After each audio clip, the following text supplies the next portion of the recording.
আসসালামু আলাইকুম। Clostridium bacteria, এই ব্যাকটেরিয়া হচ্ছে স্পোর ফার্মিং ব্যাকটেরিয়া।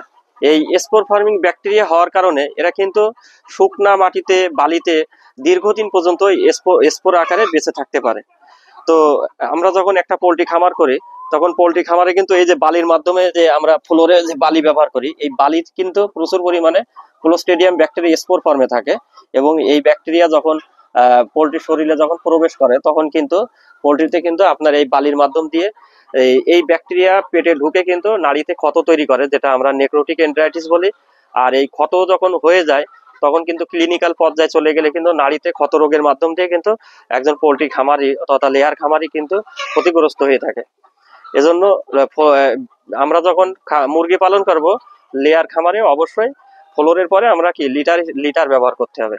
তাহলে কি হবে, লিটার ব্যবহার করলে এই বালির মাধ্যমে, মাটির মাধ্যমে যে রোগগুলো, ক্লোস্ট্রিডিয়াম ব্যাকটেরিয়া গুলো হয়, এটা থেকে খামারি ভাইরা মুক্ত থাকতে পারবেন।